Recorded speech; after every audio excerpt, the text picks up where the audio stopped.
Hello and welcome to my YouTube channel. If you're regular here, you know I review many photographic, audio and video related products.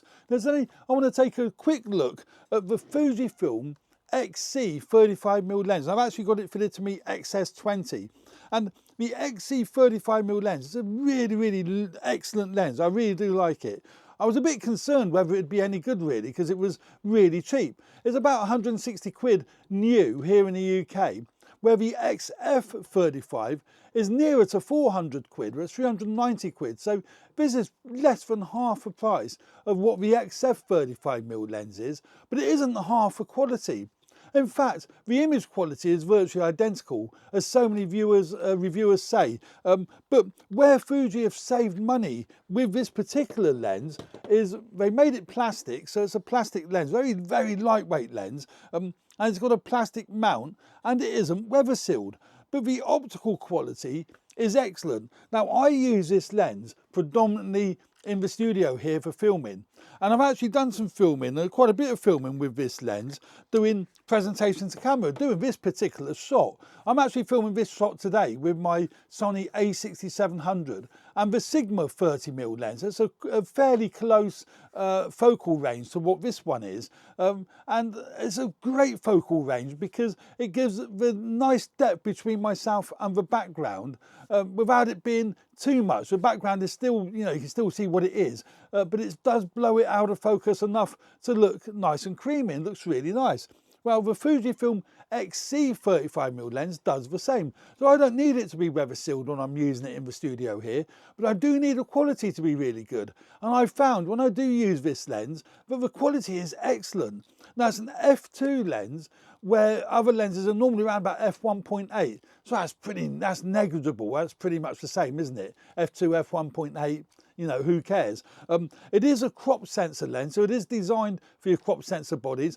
Luckily, the Fuji X mount range are all crop sensor bodies, so it works beautifully on whether it be the XT3, the XC4, whatever X mount body you're going to use it on, works great. But just bear in mind, because it isn't weather sealed, it's not the ideal lens if you're going out and about traveling and you are concerned you might be going into conditions that are stormy, that are sandy, or, you know, rainy or whatever.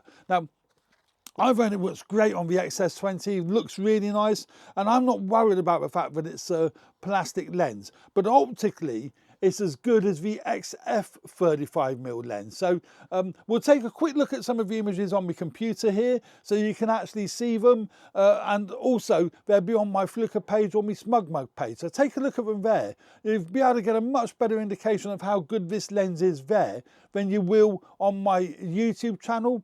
Now, a 35mm lens on a crop sensor body is equivalent to around about 52mm on a full frame body, so it's a nifty 50. And being that it's f2, as I said earlier, you do get that nice depth between the foreground and the background without it being too excessive. But if we take a quick look at some of the images here that I've taken over the last few days with this particular lens, you'll see how good this lens is and how sharp it is. It's sharp across the range, corner to corner.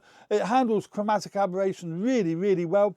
It's basically, as I say, an XF image quality at half a price, and I think that is wonderful, and particularly for me using it for filming here in the studio here. You know what I mean?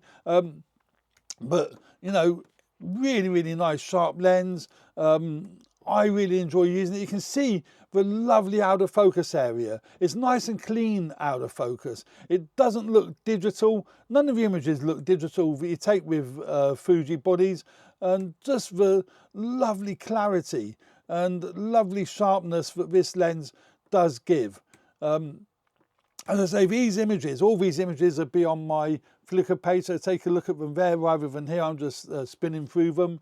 But the colours are lovely that come off this sensor. So if you're looking for a nifty 50 for your, you know, Fuji body, but you don't want to invest a lot of money in the nifty 50, then this would be the ideal lens. Unless you are going out travelling and you're going to be going into conditions that are wet or sandy, then I wouldn't recommend this particular lens. And it isn't really rugged. So because of a plastic mount, again, you might want to be looks you know, at a different lens. But if you're looking for image quality, then it's great. Fuji really haven't skimped on image quality with this lens. Look how it handles dynamic range. Look at the tonal quality there. And you can see here how it's handled, because it's an f2 lens, that's handled the foreground and the background. So you see the background disappears out of focus and the foreground is. Your eye is drawn to the cup in the middle there, but it's not dramatic. So it's quite subtle, which is really, really nice. I'm not keen on bokeh that is not very subtle. You know, I like to be able to see what you're looking at, but I like the eye to be drawn to the centre of attention, which is the cup in the middle there, and it does do that. And again, that plate and everything else is out of focus, and it's a nice soft out of focus as opposed to an aggressive looking out of focus. I really do like it. You can see again there. The eye is drawn to the cup in the centre, but not the cups that are around it. So look at again, great tonal range there. Yeah, lovely, lovely lens, great value for money, amazing value for money. And that's why I got it, because I use it here in the studio predominantly for filming. So there we go, a great lens, great combination with my Fujifilm XS20, as it would be with any of the Fuji X-mount camera bodies. Great 35mm lens or 50mm in full frame terms.